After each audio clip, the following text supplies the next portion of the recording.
Okay, प्रभु यीशु मसीह के नाम से आप सभी का हम बहुत बहुत स्वागत करते हैं आज का इस वीडियो को देखने के लिए। और धन्यवाद देते हैं परमेश्वर को भी कि परमेश्वर ने हमें एक और मौका दिया आप लोगों के बीच में इस विषय के ऊपर हमें बात करने के लिए। आप ठीक स्क्रीन के ऊपर आप देख पा रहे होंगे कि लिखा है 4000 BC पहले पहली भविष्यवाणी मनुष्य का उद्धार के लिए परमेश्वर ने किया था। कहाँ पे? अदन की वाटिका में। और ये भविष्यवाणी परमेश्वर ने कब किया? जैसे ही आदम ने पाप किया, जैसे ही हवा ने शैतान की बातों को ऊपर सुना और विश्वास किया, परमेश्वर की बातों से बढ़ करके उसने शैतान की बातों पर विश्वास किया और उसने पाप किया। दोस्तों, पाप, आप सोचते होंगे कि हमने कोई चींटी तक नहीं मारी है। एक छोटी भी गलती आपके नजर में आपको लगता होगा कि हमने नहीं किया है, तो हम पापी कैसे हो सकते हैं? ये है, आज जब मैं बात करूंगा तो मैं आपको कुछ चीजें दिखाऊंगा कि ये पहला यहाँ पर मनुष्य है और पहली स्त्री है जिसने पाप किया और उसी के वंशज हम सब हैं। तो जब उसने पाप किया तो उसी का ब्लड, उसी का DNA आज हम सब के अंदर आ चुका है और हम सब उसी के जो है कि पाप का भागी बन चुके हैं। तो दोस्तों, उसी पाप को खत्म करने के लिए परमेश्वर ने एक भविष्यवाणी वहां पर करता है और कहता है कुछ बातों को। तो ठीक है, तो आप वीडियो को अंत तक देखिएगा, पूरा वीडियो देखिएगा, चीजें समझ में आएंगी। बहुत कुछ बातें हम रखा हूं और आपको बता दूं कि 2025 का ये आखिरी वीडियो हमारा होगा, क्योंकि अभी 2 दिन में जो है कि ये साल खत्म हो जाएगा और 2026 में हम सब प्रवेश करेंगे। मैं आशा करता हूं कि आप जितने हमको सब्सक्राइब किए हैं, आपका बहुत बहुत जो है कि 381 सब्सक्राइबर हैं, मैं आप सभी का सैल्यूट करता हूं, सभी का धन्यवाद देता हूं कि आप हमसे जुड़े हैं। मैं वही बातें सिखाऊंगा, मैं आपको वही बातें बताऊंगा जो आत्मा की उन्नति की बातें हैं, जो आपका उद्धार की बातें हैं, जो आपका जीवन की बातें हैं। मैं इधर उधर की बातें कोई भी नहीं सिखाऊंगा। मैं जो भी बातें सिखाऊंगा वो प्रॉपर बाइबल से होगा और परमेश्वर की बातों से मेल रखता हूं। मैं आपको मीठी मीठी बातें नहीं बताऊंगा कि आपको परमेश्वर आशीष करेगा, आपको परमेश्वर ब्लेस करेगा। ऐसी कोई बातें मैं आपको नहीं बताऊंगा अपने वीडियो में, क्योंकि आप खुद ही परमेश्वर का बच्चा है, खुद ही परमेश्वर का आप एक चुना हुआ वंश है, तो आपको कोई चीज की कमी नहीं, क्योंकि परमेश्वर खुद आपका पिता है और आप उसका बच्चा है। तो आपको आशीष तो ऐसे ही परमेश्वर करेगा, लेकिन कंडीशन है कि आप उसके साथ कैसे बने हैं, बस इतना ही है। तो आइए हम कुछ बातों को रखते हैं और इसी थंबनेल के साथ ये वीडियो आपके पास पहुंचेगा, आप देखिएगा। अगर आपको अच्छा लगेगा तो जरूर से लाइक कीजिएगा और दूसरे के पास शेयर कीजिएगा। ओके, तो आइए हम कुछ बातों को पढ़ने जा रहे हैं, उसके बाद हम बात करते हैं। लिखा है, परमेश्वर 4000 BC पहले कहा था इसके वंश, वह वंश कौन था? कहा था इसके वंश, तो वो वंश कौन है? कौन? परमेश्वर ने अदन की वाटिका में ये बात कहा था। ठीक है, तो ये वंश कौन है और उसका हमने क्वेश्चन मार्क डाला है। जितने लोग बाइबल को पढ़ते हैं वो अच्छे से जानते हैं कि ये वंश कौन है और किसके बारे में। यहीं से, इसी बगीचे से, अदन की वाटिका से, इसी जगह से परमेश्वर ने आने तक इस वंश को अलग अलग शहर में, अलग अलग जगहों में, अलग अलग व्यक्ति के द्वारा परमेश्वर बातें करते आ रहा था।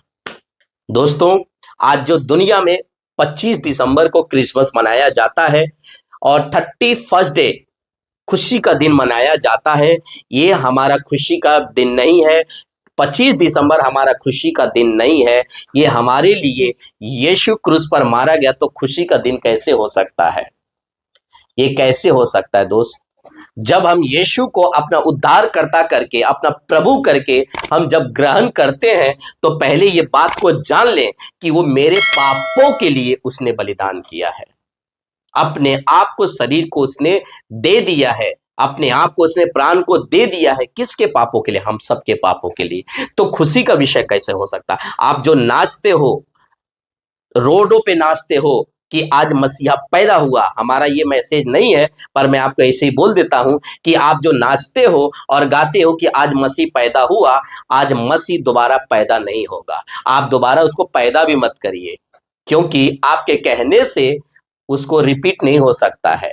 बाइबल में कोई भी चीज अगर लिखा है तो वन टाइम के लिए कुछ है तो वन टाइम के लिए, सेकेंड टाइम के लिए तो सेकेंड टाइम के लिए, थर्ड टाइम के लिए तो थर्ड टाइम के लिए है। मसीह का एक बार मरना ये निश्चित था मनुष्य के लिए। अब वो दोबारा मसीह के लिए वो बालक बन के नहीं आएगा और ना ही दोबारा उसको कोई क्रूस पर मार सकता है। तो ये सब बातें जो है कि बाइबल के बाहर है, आप समझ सकते हैं बातों को। तो मैं बात कर रहा था कि ये वंश कौन है, ये क्वेश्चन मार्क है। तो आइए हम कुछ पढ़ते हैं। लिखा है, यीशु मसीह के आने की सबसे पहली भविष्यवाणी किसी इंसान ने नहीं किया था। यीशु के आने की और वंश जो आने वाला है, ऐसा नहीं लिखा है वंशज, नो, वंशज नहीं लिखा है, वंश लिखा है। वंश का मतलब होता है वन, वंशज का मतलब होता है उसका बहुत सारे, एक से ज्यादा। ओके, तो आपको ये बात को समझना होगा। तो लिखा है कि यीशु मसीह के आने की सबसे पहली भविष्यवाणी किसी इंसान ने नहीं बल्कि स्वयं परमेश्वर याहवे ने की थी। इसके और जो बाइबल के सो कॉल है, जो बाइबल के सो कॉल प्रीचर लोग हैं, वो इस बात को पहला सुसमाचार मानते हैं। तो इस पृथ्वी पर पहला सुसमाचार, पहला बार जब पाप हुआ था तो परमेश्वर ने उद्धार का रास्ता बताया था कि एक दिन मसीहा एक बालक पैदा होगा जो पूरे जगत का पाप को उठा ले जाएगा। और आपको पता होगा यूहन्ना किताब 3 अध्याय में यूहन्ना क्या कहता है कि ये पूरे जगत का पाप, ये मेमना जगत के पापों का उठाने के लिए ये मेमना आएगा, ये मेमना है, ऐसा वाला है। तो आपको ये बात समझना होगा कि पूरे पृथ्वी के लोगों को, पूरे मानव जाति के लोगों को परमेश्वर ने बचाने के लिए ये पहली भविष्यवाणी मनुष्य से किया था परमेश्वर ने, और वो वंश के बारे में कहा था। आइए कुछ चीजों को पढ़ते हैं। लिखा है, सृष्टि के आरंभ में आज से हजारों साल पहले, लगभग 4000 ईसा पूर्वक से भी पहले माना जाता है, आदम और हवा ने शैतान यानी ब्रैकेट में सांप के बहकावे में आकर, कौन, आदम और हवा ने शैतान के बहकावे में आकर परमेश्वर की आज्ञा को तोड़ी थी और पाप संसार में प्रवेश कर चुका था और मनुष्य परमेश्वर से अलग हो गया था। मनुष्य परमेश्वर से अलग उसी दिन हो गया था जिस दिन हवा ने आदम के, माफ कीजिएगा, शैतान के कहने पर उसने फल खाया था। उसी दिन मनुष्य है जो परमेश्वर से अलग हो चुका था। क्यों? क्योंकि जानते हैं कि परमेश्वर पवित्र है और उस पवित्र परमेश्वर से मुलाकात करने के लिए आपको पवित्र होना बहुत ज्यादा जरूरी है। ये लोग बगीचे में तो रहते थे, परमेश्वर इनको बगीचे में रखा था, लेकिन इनको पूरे बगीचे का फल खाने के लिए आज्ञा दिया था, सिवा एक फल छोड़ करके। तो इनके पास खाने के लिए पर्याप्त था, लेकिन क्या जरूरत था आदम को यानी हवा को जो है कि उस एक फल को खाकर टेस्ट करें। आज भी दुनिया में यही चीजें होता है दोस्त। हमारे पास परमेश्वर ने हमको खाने को दिया है, दोनों वक्त का भोजन, अच्छे कपड़े पहनने के लिए, रहने के लिए घर दिया है, बहुत कुछ दिया है, लेकिन हम अपने ओर से, अपने तरफ से हम कुछ ऐसा चीज पाने की अपेक्षा रखते हैं, ऐसी चीज पाने की कोशिश करते हैं जो परमेश्वर के नजर में बिल्कुल ठीक नहीं है, और हम पाप कर बैठते हैं। ज्यादा अमीर बनने के चक्कर में, ज्यादा पैसा वाला बनने के चक्कर, ज्यादा नाम कमाने के चक्कर में हम क्या कर बैठते हैं? पाप कर बैठते हैं परमेश्वर के नजर में। तो यहां पर आप क्लियर आप पढ़ सकते हैं, आप समझ सकते हैं कि आदम ने पाप किया था। एक सेकेंड, हाँ, तो आप यहाँ पे देख सकते हैं कि क्लियर यहाँ पे लिखा है कि आदम हवा ने शैतान यानी बहकावे में आकर, दोनों पति पत्नी शैतान के बहकावे में आकर परमेश्वर की आज्ञा को तोड़ा था और पाप संसार में आ चुका था और मनुष्य परमेश्वर से अलग हो गया। तो मनुष्य अलग कब हुआ? जैसे ही आदम हवा ने परमेश्वर का आज्ञा तोड़ा, और ये पूरे पृथ्वी पर मात्र ये दो ही व्यक्ति रहते हैं, दो ही व्यक्ति रहते हैं, और जैसे इन लोगों ने आज्ञा परमेश्वर का तोड़ा, वैसे ही पाप क्या हुआ? फटाक से वहां पर जन्म ले लिया। पाप ने मृत्यु को जन्म ले लिया। मृत्यु को परमेश्वर ने नहीं बनाया था, मृत्यु को लाने वाला का जिम्मेदारी केवल मनुष्य है, और ये मनुष्य देखिए आदम और हवा है, और इन्हीं के हम सब वंशज हैं। आपको ये समझना, अगर इन्होंने पाप किया और अलग हो गया तो परमेश्वर ने इनको छोड़ नहीं दिया। परमेश्वर बहुत बड़ा दयालु है। परमेश्वर चाहता था मैं जो बनाया हूं वह क्या है, नष्ट ना हो। आज भी आपको नष्ट नहीं करना चाहता है, आज भी मनुष्य को नरक में नहीं डालना चाहता है। यही उसकी मजबूरी है कि वो प्रेम करता है, लेकिन मनुष्य जानबूझ करके पाप करके परमेश्वर के खिलाफ जा करके जो है कि पाप करता है और नरक में जाता है। ये परमेश्वर की इच्छा नहीं है कि कोई नरक में जाए।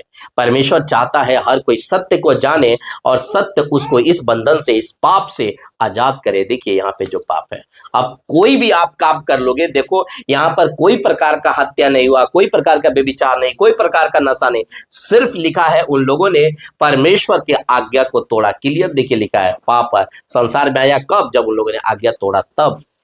आप इस पोस्टर में पढ़ सकते हैं, तो आपको समझना होगा। लिखा है परमेश्वर यह न्याय सुना रहे थे, उन्होंने यह शब्द सांप शैतान ब्रैकेट में से कहते थे कि जब आदम और हवा पास ही खड़े थे, जब परमेश्वर न्याय इसका सुना रहे थे, किसका, शैतान का, कि तूने जो इसको कोई प्रकार की माफी नहीं है, इसको परमेश्वर ने न्याय सुना रहे थे कि तुमको क्या किया जाएगा। आइए पहले पढ़ लेते हैं। लिखा है मैं तेरे वंश, तो ये तेरे वंश किसका है, ये शैतान का वंश है, और इसका वंश क्या है अभी मैं आपको पढ़वाऊंगा। देखिए लिखा है मैं तेरे वंश और स्त्री के वंश, इस स्त्री की लिखा है।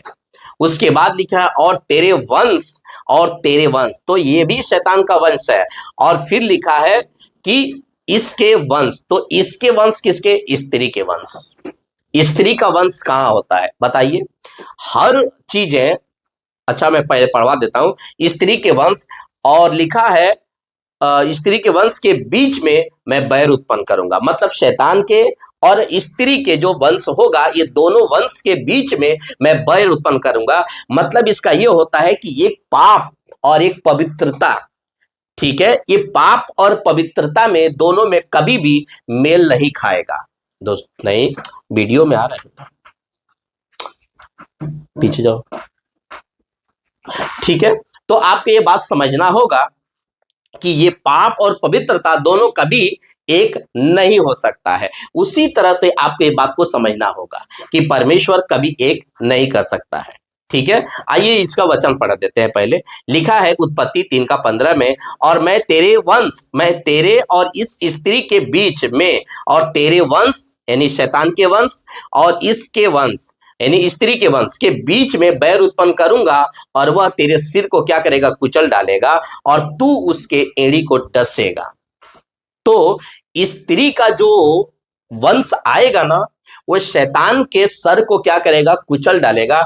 तो ये स्त्री का वंश कैसे हो गया, कैसे होगी, बहुत बड़ा रहस्य है। लिखा है जो कोई पाप करता है वो शैतान की ओर से है। तो जो पाप करता है, देखिए जो भी परमेश्वर के नजर में, परमेश्वर के खिलाफ आप जो कुछ भी करते हो ना, वो सब शैतान की ओर से होता है। आरंभ ही से पाप करता आया कौन, शैतान आरंभ ही से पाप करता आया है। और लिखा है परमेश्वर का पुत्र इसलिए प्रकट हुआ कि शैतान के कामों का नाश करे। तो पुत्र जो आया ना, वो परमेश्वर का पुत्र जो आया वो इसीलिए आया कि इसके कामों का नाश करे। तो मनुष्य के पास इतनी ताकत नहीं है कि पापों के ऊपर विजय प्राप्त करे या पापों को खत्म कर सके। अपनी ताकत से, अपनी बुद्धि से, अपने पैसों से, अपने नॉलेज से पाप को आप नहीं खत्म कर सकते हो। कि उसको खत्म करने के लिए, पाप से आपको दूर रहने के लिए आपको पुत्र की जरूरत पड़ेगा।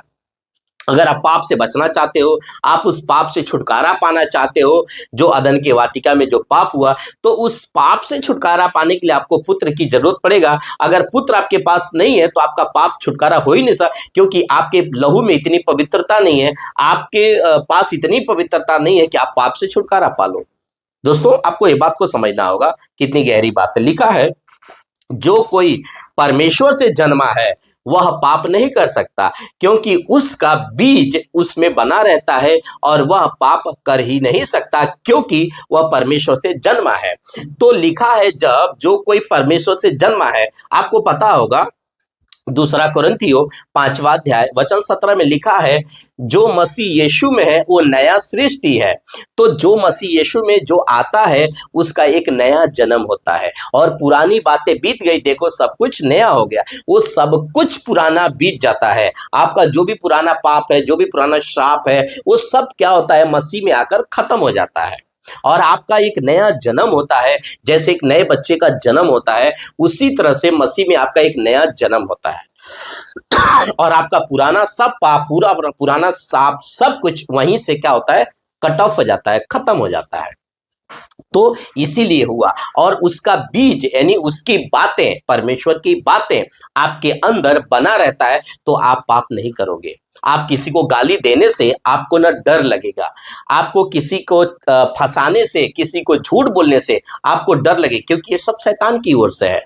चीट करना, जो है कि कैन ने अपने भाई को क्या किया, चीट किया और उसको कत्ल कर डाला, मर्डर किया। तो ऐसा आप नहीं करोगे, क्यों? क्योंकि आपके पास परमेश्वर का भय, परमेश्वर की बातें आपके अंदर बना रहेगा। तो ये सब काम जो है कि आप कदापि नहीं करोगे। इसीलिए वचन लिखा है कि वो परमेश्वर से जन्मा व्यक्ति है। ये देखिए नीचे का लाइन, वो परमेश्वर से जन्मा है, वो पाप नहीं कर सकता, क्योंकि परमेश्वर का बीज, परमेश्वर की बातें उसके अंदर बना रहता है। ये बात आपको समझना होगा। फिर लिखा है 10 में, इसी से परमेश्वर के संतान और शैतान के संतान जाने जाते हैं। बस इतना ही लाइन काफी है। आपके कार्य आपको बताता है कि आप किसके वंशज हैं, किसके संतान हैं, ये आपको समझना होगा।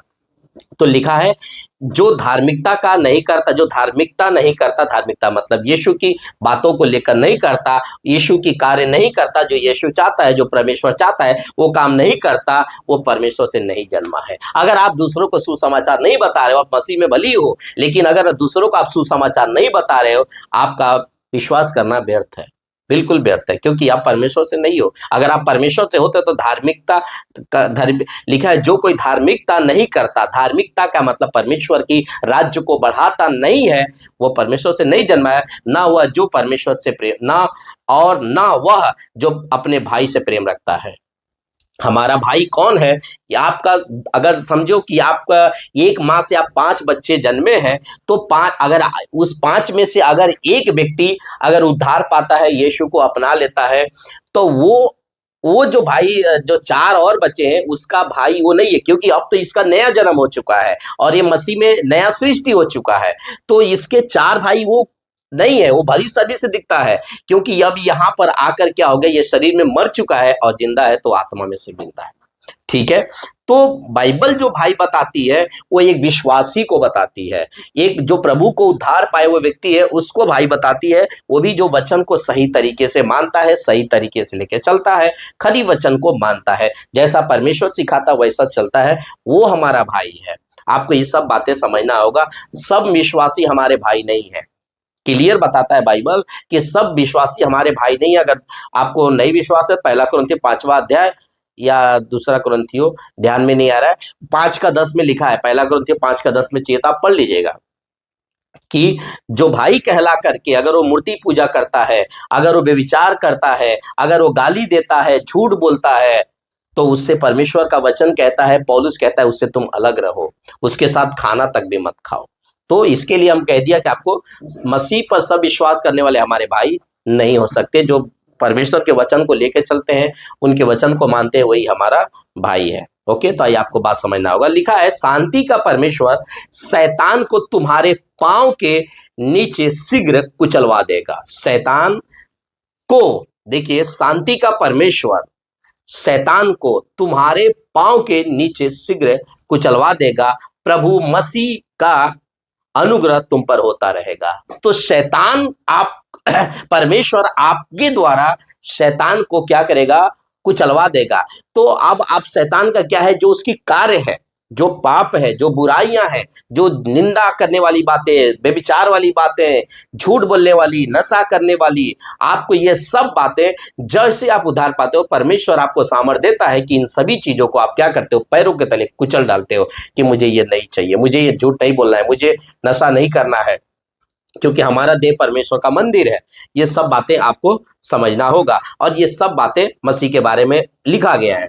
उसके बाद लिखा है परमेश्वर ने जो स्त्री का वंश कहा था, परमेश्वर ने जो स्त्री का वंश कहा था, बाइबल बताती है कि बाइबल के समय में वंश हमेशा पिता के नाम से चलता था। बाइबल बताती है कि जो भी वंश चलता था वो पिता के ही नाम से चलता था, लेकिन स्त्री का वंश कहना एक बहुत बड़ा रहस्य है। परमेश्वर ने जब कहा कि तेरा इसका वंश, जब स्त्री का वंश परमेश्वर ने कहा, ऐसा परमेश्वर ने नहीं कहा कि आदम का वंश, नहीं कहा परमेश्वर ने।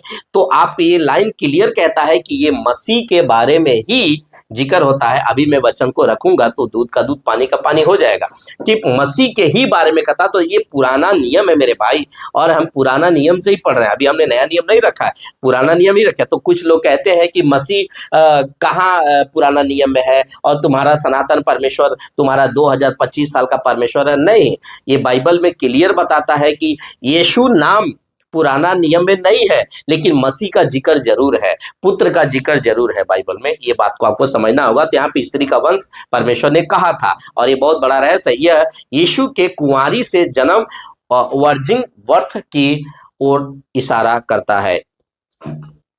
ठीक है, तो यीशु का जो जन्म था ये कुंवारी के द्वारा होगा, ऐसा परमेश्वर बताना चाहते थे, क्योंकि क्लियर लिखा है कि यीशु का शारीरिक कोई भी पिता नहीं था, शारीरिक कोई पिता नहीं था। देखिए क्लियर लिखा है, यीशु का कोई शारीरिक पिता नहीं था, वो पवित्र आत्मा के सामर्थ्य से मरियम स्त्री के गर्भ से आए थे। कौन? यीशु मसीह। तो उनका शारीरिक पिता, यीशु का शारीरिक पिता कोई भी नहीं था। तो क्या इसका कोई रेफरेंस है? जी हाँ, है ना। देखिए लिखा है लुका 1:35 में लिखा है, स्वर्गदूत ने उसको उत्तर दिया, किसको? मरियम को, कि पवित्र आत्मा तुझ पर उतरेगा और परम प्रधान का सामर्थ तुझ पर छाया करेगी, इसलिए वह पवित्र जो उत्पन्न होने वाला है परमेश्वर का पुत्र कहलाएगा। आदन के वाटिका में जो कहा वो परमेश्वर यहाँ पर स्वर्गदूतों के द्वारा परमेश्वर भेजता है और उस स्त्री से कहता है, परमेश्वर स्त्री से, स्वर्गदूत स्त्री से कहता है कि पवित्र आत्मा तुम पर उतरेगा और परम प्रधान का सामर्थ्य उस पर छाया करेगी, इसलिए वो पवित्र जो उत्पन्न होने वाला है, पवित्र उत्पन्न होने वाला है, वो परमेश्वर का पुत्र कहलाएगा। ठीक है, तो अब ये पढ़िए लिखा है, इसके बाद परमेश्वर अलग अलग भविष्यवक्ताओं से अलग अलग जगह पर अलग अलग समय में इसी बात के विषय में बुलवाता था जो आदन के वाटिका में परमेश्वर ने कहा था। उसी बात को लेकर के परमेश्वर, जब उसने कहा परमेश्वर ने, तब से लेकर के अलग अलग लोगों से, अलग अलग भविष्यवक्ताओं से, अलग अलग जगह पर परमेश्वर एक ही बात के विषय में इंडिकेटर देता था। एक ही विषय, एक ही बात के विषय में परमेश्वर बार बार जिक्र करते थे, मात्र एक ही वंश को लेकर के। आइए कुछ पढ़ते हैं। लिखा है व्यवस्था विवरण 18:15 में, तेरा परमेश्वर कौन? ये मूसा कह रहा है, मूसा कह रहा है कि तेरा परमेश्वर यहोवा तेरे मध्य से, यानी इजराइलियों के मध्य से, अर्थात तेरे भाइयों में से मेरे समान, किसके समान? मूसा के समान एक नबी को उत्पन्न करेगा और तू उसी की सुनना। किसको बोल रहा है? इजराइल को बोल रहा है कि तुम्हारे भाइयों के बीच में से मुझ जैसा एक नबी को परमेश्वर क्या करेगा? पैदा करेगा और तुम उसी की बातों को सुनना। ये क्लियर लिखा है। उसके बाद इसको देखिए, और पृथ्वी की सारी जातियां अपने को तेरे वंश के कारण धन्य कहेंगी क्योंकि तूने मेरी बातों पर विश्वास किया। तो परमेश्वर किसको बोल रहा है? डायरेक्ट ये आप इसको समझ लिए, क्या बोलते हैं? अब्राहम को परमेश्वर बोल रहा है। 22 का उत्पत्ति 22:18 है। अब्राहम को परमेश्वर बोल रहे हैं डायरेक्ट कि तेरे वंश के कारण पूरे पृथ्वी, पूरी जातियां अपने आप को धन्य मानेंगी तेरे वंश के कारण। तो देखिए यहाँ पे लिखा है ना, वंश लिखा है, ऐसा नहीं कि वंशो लिखा है या वंशज लिखा है, नहीं, वंश लिखा मतलब एक बच्चे के बारे में बात हो रही है। और यहाँ पर ये कौन व्यक्ति है? ये अब्राहम है, आपको समझना हो। और कह रहा पूरी जातियां, पृथ्वी की सारी जातियां अपने आप को क्या धन्य मानेंगी कि तेरे वंश के कारण धन्य मानेंगी। तो देखो, आपने दो को देख लिया, एक है मूसा और एक है दूसरा जो है कि जिसको कहते हैं अब्राहम। तो परमेश्वर अलग अलग एक ही व्यक्ति के, एक ही बच्चे के बारे में परमेश्वर बात करते आ रहे हैं आखिरी तक। आपको ये बात को समझना होगा। उसके बाद लिखा है दूसरा सामुएल 7 का 12 और 13 वचन में, जब तेरी आयु पूरी हो जाएगी और तू अपने पुरखाओं के संग जा मिलेगा, तब मैं तेरे निज वंश को तेरे पीछे खड़ा करके उसके राज्य को स्थिर करूंगा और मेरे नाम का घर वही बनाएगा और मैं उसकी राजगद्दी को सदैव स्थिर रखूंगा। सदैव मतलब हमेशा हमेशा के लिए। तो यहां पर वंश, यहां पर भी आया, तेरे निज वंश यहां पर भी आया। ये कौन है? ये परमेश्वर बोल रहा है दाऊद राजा को, दाऊद राजा को बोला है। और जो यीशु का जन्म होता है वो दाऊद राजा के ही गोत्र से होता है, दाऊद राजा के ही घराने से होता है। आपको ये बात को समझना होगा। तो आपको ये बात समझिए कि यहाँ पर तेरे वंश की बात हो रही है यहाँ पर। और फिर लिखा है कि तेरे जो राजगद्दी है उसको मैं हमेशा के लिए, सदैव के लिए राजगद्दी को स्थिर कर दूंगा। तेरे राज्य को मतलब हमेशा के लिए स्थिर कर दूंगा। ये किसकी बात हो रही है मेरे भाई? कौन मनुष्य है जिसका हमेशा हमेशा के लिए राज्य बना है कोई ऐसा जो युगानुयुग जीवित है? नहीं, नहीं हो सकता। ये बात हो रही है परमेश्वर यीशु की बात हो रही है, प्रभु यीशु की बात हो रही है। ये आपको बात को समझना होगा। इसको पढ़िए, लिखा है इस कारण प्रभु आप ही तुमको एक चिन्ह देगा। ये कौन है? यशायाह भविष्यवक्ता है। ये कहता है इसी कारण प्रभु आप ही तुमको एक चिन्ह देगा, सुनो एक कुंवारी गर्भवती होगी। अब यहां पर आया कुंवारी या यहाँ पे स्त्री आया? बिल्कुल आया कि कुंवारी गर्भवती होगी और पुत्र जनेगी, एक पुत्र को जन्म देगी और उसका नाम इम्मानुएल रखा। यहाँ पर बालक नहीं है, यहाँ पे पुत्र है, यहाँ पर पुत्र है ना। तो पुत्र वो कौन?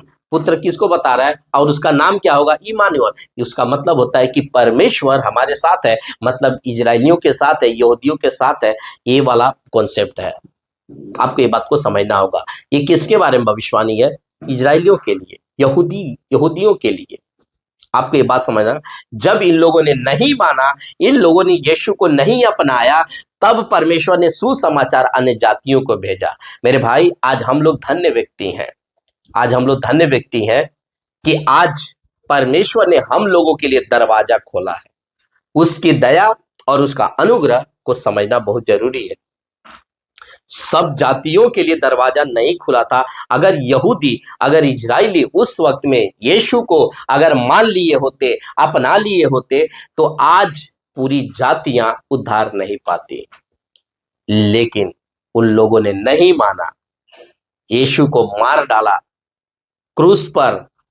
आप सोचते हैं ना कि यीशु क्रूस पर मरा, अगर वो परमेश्वर होता तो कैसे उसको मारते? नहीं, वो इस पृथ्वी पर आया था इंसान बनकर, इंसान को बचाने के लिए। जो उसका बॉडी था वह यीशु था, वो यीशु था। और मसीहा के बारे में जो पुत्र को मार डाले वो क्राइस्ट था, वो मसीह था। लेकिन जो प्रकाशित वाक्य पढ़ोगे तो वहां पर वो प्रभु है, वहां पर वो मेमना है, जो बलि किया हुआ मेमना है। आपको बात को समझना होगा। तो मैं आपको कह रहा था कि वो कुमारी से गर्भवती होगा और उसका नाम इम्मानुएल रखा जाएगा।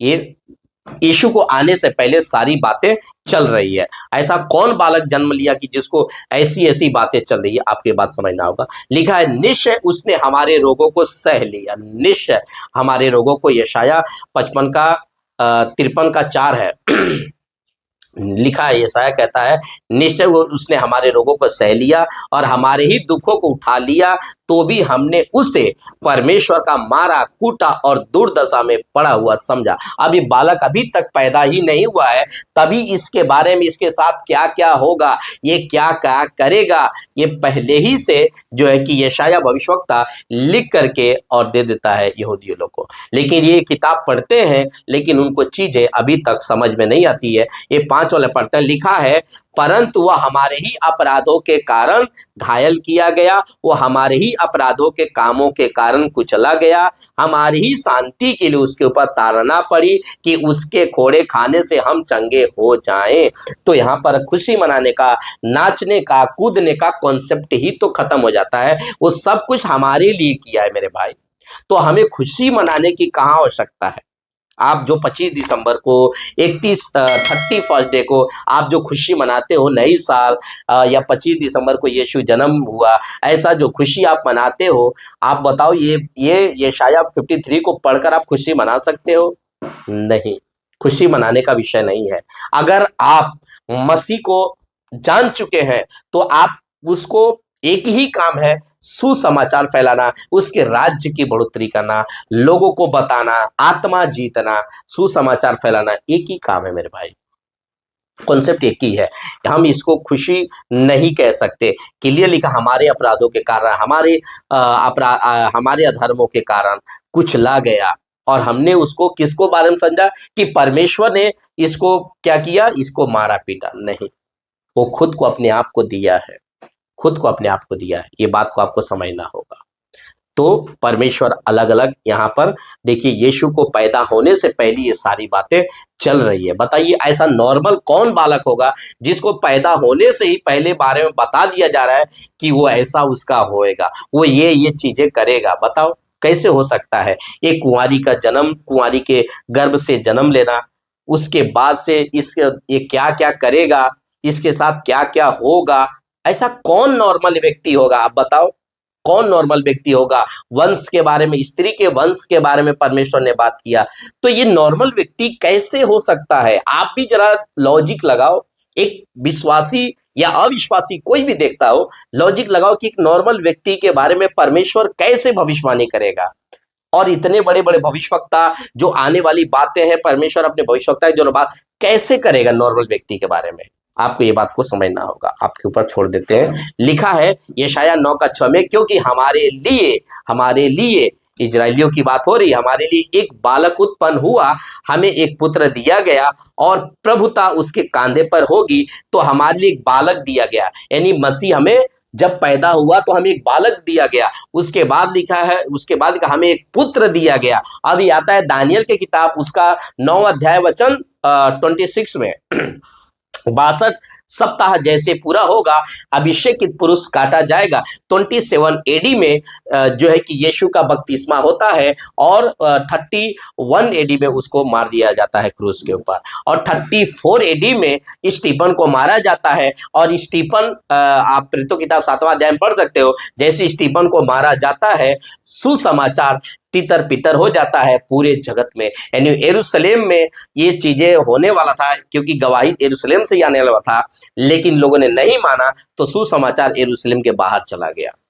यीशु ने पहले ही कहा था, तुम जातियों में, पृथ्वी के छोर तक तुम मेरे गवाह होगे। प्रेरितों की किताब उसका 1 अध्याय वचन 8, आप चाहिए तो पढ़ लीजिएगा। ये मैं बताना चाहता हूं। उसके बाद लिखा है, और प्रभुता उसके कांधे पर होगी। ये बताओ, ये बालक अभी पैदा ही नहीं हुआ है और भविष्यवक्ता उसके बारे में भविष्यवाणी करके दे देता है। वो प्रभुता उसके कांधे पर होगी, और उसका नाम अद्भुत अद्भुत युक्ति करने वाला, पराक्रमी परमेश्वर और अनंत काल का पिता और शांति का राजकुमार रखा जाएगा। तो ये कौन है? पराक्रमी परमेश्वर, अनंत काल का पिता, शांति का राजकुमार, ये नाम है परमेश्वर का। बताओ, आप किस नाम से जानना चाहते हो? अद्भुत युक्ति करने वाला, अद्भुत काम करने वाला परमेश्वर का। यीशु जब इस शरीर में आए थे, अद्भुत अद्भुत काम करते थे। सोच के देखिए आप। तो ये नॉर्मल व्यक्ति नहीं है। जितना आप 2025 साल का आप समझते होंगे, ये 2025 साल आपका गलत फहमी है। ये पहले ही से जब से पाप हुआ परमेश्वर ने तभी से इसके बारे में बात किया, और तब से लेकर अभी तक ये परमेश्वर खाली अपने पुत्र के बारे में ही बातें करते आ रहा है। लिखा है मीका 5:2 में लिखा है कि जगह जहाँ पैदा होता है मसीह, वहाँ की बात हो रही है। हे बैतलहम, बैतलहम में यीशु का जन्म होता है। देखिए जगह का भी नाम मेंशन कर दिया गया है कि वो मसीहा कहाँ पैदा होगा। बैतलहम एफ्राता, यदि तू ऐसा छोटा है, बहुत छोटा शहर था। लिखा है कि यहूदा के हजारों में गिना नहीं जाता, तो भी तुझ में से मेरे लिए, कहा बैतलहम से मेरे लिए एक पुत्र निकलेगा, पुत्र निकलेगा जो इजराइलियों में प्रभुता करने वाला होगा, और उसका निकलना प्राचीन काल से वर्णन वर्णन अनादिकाल से होता आया। देखिए प्राचीन काल से उसके बारे में वर्णन वर्णन चर्चा चर्चा जिसको कहते हैं अनादिकाल से होता आया है। तो आप कैसे कह दोगे कि ये वो थोड़े दिन का परमेश्वर है या 2000 साल का परमेश्वर है? कैसे करें? आप तो क्लियर लिखा ना, प्राचीन काल से वर्णन उसका चर्चा होते आया है, और लिखा अनादिकाल से होता आया है। नहीं कर सकते इसके। तो मैं आपको वही चीज बताया कि परमेश्वर ने जो 4000 BC पहले जो भविष्यवाणी अदन की वाटिका में किया था, वहां से शुरुआत होते अलग अलग जगहों पर। पहले परमेश्वर मूसा को कहता है, उसके बाद से अब्राहम को कहता है, उसके बाद से दाऊद राजा को कहता है, उसके बाद से यशाया को कहता है, अभी देखो ये मीका को कहता है। ठीक है, तो आपको ये बात है। उसके बाद से जो कि गलातियों में बात पूरी होती, लिखा है परंतु जब समय पूरा हुआ, जो परमेश्वर ने कहा था अदन के वाटिका में, वो समय जैसे ही पूरा हुआ तो परमेश्वर ने अपने पुत्र को भेजा। देखिए जब समय उसका पूरा हुआ तो परमेश्वर ने पुत्र को भेजा। लिखा है जो स्त्री से जन्मा, देखिए जो स्त्री से जन्मा और व्यवस्था के अधीन पैदा हुआ, मतलब कानून के अंदर पैदा हुआ, व्यवस्था के पैदा हुआ। क्योंकि व्यवस्था के दायरे में इसलिए पैदा हुआ क्योंकि यहूदी इजरायली व्यवस्था को पूरा नहीं कर पा रहे थे, 613 कानून को पूरा नहीं कर पा रहे थे। तो मसीह जो आया, वो पुत्र जो आया, उसी ने व्यवस्था को क्या किया? पूरा किया, फुलफिल किया। अब हमें कोई चीज मानने की जरूरत नहीं है, हमें कोई व्यवस्था का मानने की जरूरत नहीं है। यहाँ तक कि दशमांश जो है वो भी व्यवस्था में ही आता है। अगर आप दशमांश दे रहे हो, दशमांश के कॉन्सेप्ट को मान रहे हो, तो वो भी आता है, व्यवस्था में ही आता है। खतना कराना व्यवस्था में आता है। सब्बात का दिन मानना है, यानी शनिवार का दिन हमें कहीं नहीं जाना है, हमें बस घर में बैठे रहना है, कोई काम नहीं करना है, वो भी व्यवस्था में ही आता है। ऐसा अगर आप कर रहे हो तो आप व्यवस्था को क्या कर रहे हो? आप मान रहे हो, और जबकि व्यवस्था को मसीहा ने पूरा कर चुका है, क्रूस पर कहा सब कुछ फिनिश हुआ। लिखा है लुका उसका 31:31 में लिखा है, और देख तू गर्भवती होगी। जैसे ही ये समय पूरा हुआ वैसे ही परमेश्वर ने स्वर्गदूत को भेजा, और लिखा है, कहा है देख तू गर्भवती होगी और तेरा एक पुत्र उत्पन्न होगा और तुम उसका नाम यीशु रखना। अब ये कौन सा किताब है? लुक्का का किताब है। पुराना नियम में आपको यीशु नाम कहीं नहीं मिलेगा। नया नियम में आकर के परमेश्वर नाम देता है उस स्त्री को, कहता है जाकर के स्वर्गदूत को बोलो कि तुम्हारे द्वारा एक पुत्र जनेगी, तुम एक बेटा को जन्म देगी, और लिखा है तुम उसका नाम यीशु रखना। वह महान होगा और परम प्रधान का पुत्र कहलाएगा, और प्रभु परमेश्वर उसके पिता दाऊद का सिंहासन उसको देगा। तो देखिए यहाँ पे आया ना दाऊद का सिंहासन। तो दाऊद का सिंहासन, दाऊद के घराने से, दाऊद के वंश से यीशु मसीह पैदा हुआ। कहाँ? बैतलहम में। बैतलहम में सब कुछ प्रॉफिट जैसा हुआ था, जैसा प्रोफेसी हुआ था, जैसा भविष्यवक्ताओं ने कहा था, परपर वैसे ही लाइन से होते आ रहा है दोस्त।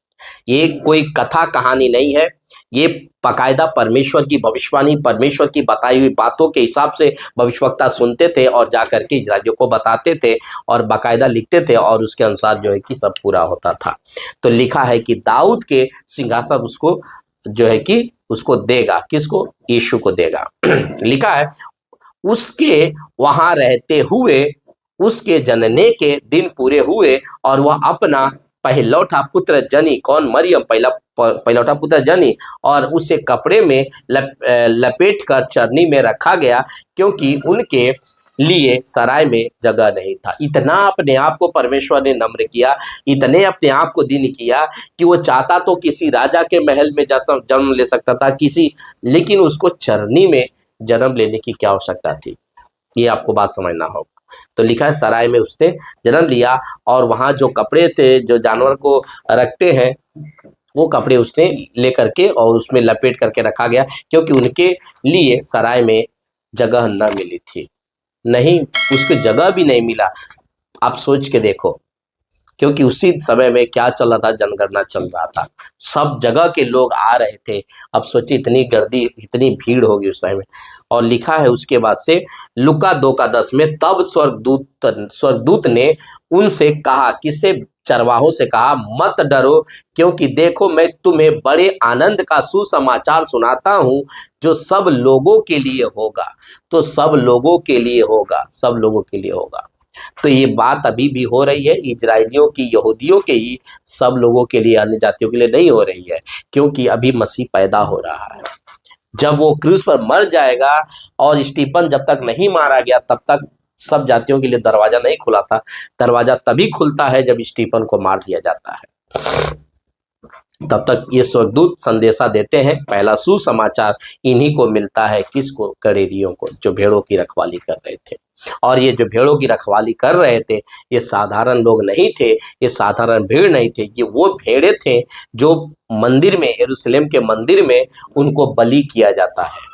उनको पाप की सी, इजरायलियों जो पाप करते थे तो उस पाप के लिए उनको बलि किया जाता है, उस भेड़ों के लोग जो कि झुंड की रखवाली कर रहे थे। कि आज दाऊद के नगर में तुम्हारे लिए एक उद्धारकर्ता जन्मा है। देखिए, दाऊद के नगर में यानी बैतलहम में कौन जन्मा है, बालक अब यहाँ पर नहीं है, यहाँ पर उद्धारकर्ता है और वह मसीह प्रभु है। देखिए, मसीह भी है और प्रभु, यहाँ पर यीशु नहीं है ना, यहाँ पर इन लोगों ने यीशु का संदेश नहीं दिया, यहाँ पर मसीह का दिया और प्रभु का दिया। क्योंकि दानियल ने पहले ही मसीह के बारे में भविष्यवाणी किया था, प्रभु दाऊद जो है कि दानियल ही किया था। आप सोच के देखो, प्रकाशित वाक्य की बातें हैं। तो आपको समझना होगा कि ये मसीह और जगत का उद्धार करता और ये प्रभु है। फिर आप इसको यीशु कैसे जानते हो, ये हमारा प्रभु है। कुलुस्सियों किताब तीसरा अध्याय वचन 17 में पौलुस कहते हैं, तुम जो भी करो, खाते पीते उठते बैठते चलते फिरते जो भी करो, प्रभु यीशु के नाम से करो।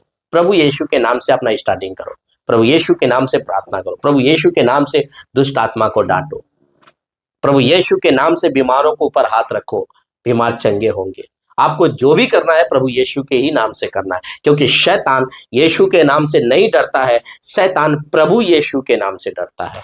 प्रभु आगे आपका उद्धार जो है ना, वो भी प्रभु यीशु के ही नाम से है। जब तक कोई यीशु को प्रभु कह के नहीं अपनाएगा, उसका उद्धार नहीं होगा। रोमियो किताब 10वां अध्याय वचन 9 में पढ़ लीजिएगा चाहिए तो आपको बात को समझना होगा। तो जो कोई व्यक्ति अगर कोई यीशु पर विश्वास नहीं करता है, वो भी सुने कि अगर वो आपका उद्धार उस वंशज का, जो आदम ने पाप किया, हवा ने पाप किया, वहां से चलते आ रहा है, वहां पे पहला व्यक्ति, अगर उन लोगों ने पाप किया है और वो पापों से अगर आप छुटकारा पाना चाहते हो, तो आपको यीशु को प्रभु मानना ही पड़ेगा, मुंह से कबूल करना ही पड़ेगा। आप यहाँ जाकर स्नान करोगे, वहां पहाड़ पे चढ़ोगे, उससे आपका पाप नहीं धुलेगा। आपको पाप धुलने के लिए आपका प्रभु यीशु का नाम काफी है। आप प्रभु यीशु का नाम को अपनाइए और उद्धार पाइए। एकदम सिंपल है, आपको कुछ खर्चा करने की जरूरत नहीं है, 1 रुपए खर्चा करने की जरूरत नहीं है, आपको कहीं जाने की जरूरत नहीं है। अभी वीडियो मिला, अभी आप बातों को समझे कि आदम ने पाप किया है और हम सब उसी के वंशज हैं। आप टाटा, बिरला, अंबानी, कोई भी है, सब हम उसी आदम से निकल करके आए हैं, सब हम आदम से निकल करके आए। ठीक है, अब लिखा है, और इसका तुम्हारे लिए यह चिन्ह है कि तुम उस बालक को, अब देखिए यहाँ पे बालक आ गया, क्योंकि वो छोटा बच्चा भी पैदा होकर, छोटा बच्चा बन करके यीशु आया था यहाँ पर। तो एक बालक को कपड़े में लिपटा हुआ और चरनी में पड़ा हुआ पाओगे। तो गणितीय तुरंत जाते हैं वहां पर और लिखा है, ये हमारा लास्ट स्लाइड है, लिखा है, हेरोदेस राजा के दिनों में जब यहूदिया के बैतलहम में यीशु का जन्म हुआ। देखिए, हेरोदेस राजा के दिनों में और जब यहूदिया के बैतलहम में यीशु का जन्म हुआ, तब पूर्व से कई ज्योतिष यरूशलेम में आकर पूछने लगे, यहूदियों का राजा जिसका जन्म हुआ है कहाँ है, क्योंकि हमने पूर्व में उसका तारा देखा है और उसको हम झुक करके प्रणाम करने आए हैं, मतलब वर्शिप करने आए हैं। तो ये गणेरी माफ कीजिएगा, ये ज्योतिष है। अब बताइए ये कैसे जानते थे कि ये मसीह है, या कैसे जानते थे कि इसको हमें प्रणाम करना है, धूप लेके जाना है और जो है कि सोना लेकर के जाना है, क्योंकि हम पूरे से उसको क्या करने आए हैं, प्रणाम करने आए हैं। लिखा है यहूदियों का राजा जिसका जन्म हुआ है कहाँ है, क्योंकि हमने उसे पूर्व में उसका तारा देखा है, उसको हम झुककर प्रणाम करने आए हैं। और ऊपर लिखा है बैतलहम में यीशु का जन्म हुआ है। तब पूर्व से कई ज्योतिष यरूशलेम को आकर पूछने लगे कि यहूदियों का राजा जिसका जन्म हुआ है कहाँ है। ठीक है, अब आप आगे का सुनो और ये लास्ट है। लिखा है यह सुनकर हेरोदेस राजा और उसके साथ सारा यरूशलेम घबरा गया। ये सुन के ऐसा बालक पैदा हुआ कि इस बालक को जैसे ही पैदा हुआ, इसके बारे में संदेशा सुनते ही राजा की डगमगी हो गई। पूरे यरूशलेम तक को लोग हिल गए। आप सोच के देखो ऐसा। और इसी का आगे पढ़ोगे तो ये राजा जो है 2 साल से जितने छोटे बच्चे थे सबको ये राजा कटवा देता है। उसको लगता है कि मेरा प्लानिंग पास हो गया, लेकिन नहीं। उस राजा को यूज करता है शैतान, लेकिन परमेश्वर उसे बचा के रखता है, उस बालक को, मानव जाति का उद्धार करने के लिए, मनुष्य का उद्धार करने के लिए। दोस्त, तो मसीहा का जन्म तक हमने आपको बताया है। अगर मौका मिला तो हम जरूर दूसरा वीडियो हम जरूर इसके ऊपर बनाएंगे। लेकिन हमने यहाँ पर आपको सिर्फ इतना ही बताने की कोशिश किया हूँ कि जो परमेश्वर ने 4000 साल पहले जो भविष्यवाणी परमेश्वर ने मनुष्य को उद्धार के लिए किया था, वह बालक मसीह था। वो बालक कोई आम वो वंशज कोई पिता की ओर से नहीं चला, और उसका जन्म कोई पुरुष और स्त्री के संबंध से नहीं, पवित्र आत्मा के सामर्थ्य से हुआ है। और वो बच्चा तो जैसे जन्म लेता है, पूरे यरूशलेम, पूरे राजा हिल जाते हैं। तो उसका संदेश आता है लोगों का उद्धार के लिए। आज अगर आपने नहीं मसीह को जाना है, आज आप जाने कि मसीह जगत का उद्धार करता है। हम किसी धर्म का प्रचार नहीं करते, किसी प्रकार का रिलीजन का प्रचार नहीं करते, हम मसीह का प्रचार करते हैं, हम प्रभु का प्रचार करते हैं। ओके, तो मैं जरूर ऐसा वीडियो वापस फिर बनाऊंगा। कुछ इसमें जितना आपको कमेंट में डाल सकते हैं, हाँ मैं किसके ऊपर वीडियो बनाऊं, मैं उसके ऊपर जरूर वीडियो बनाऊंगा, जहां तक हो सके पवित्र आत्मा का अगुवाई से। तो अगर आप कोई और चाहते हैं तो उसके ऊपर आप कमेंट में डाल सकते हैं, मैं उसके ऊपर जरूर वीडियो बनाऊंगा। तो तब तक के लिए प्रभु आपको आशीष दे, आप लोगों को, और अच्छा लगे तो वीडियो को जरूर लाइक कीजिएगा और शेयर भी कीजिएगा। ओके, और सब्सक्राइब करके भी रखिएगा चैनल। ओके, तो ऐसी वीडियो हम लाते रहते हैं, आप हमारे चैनल को जरूर चाहिए तो आप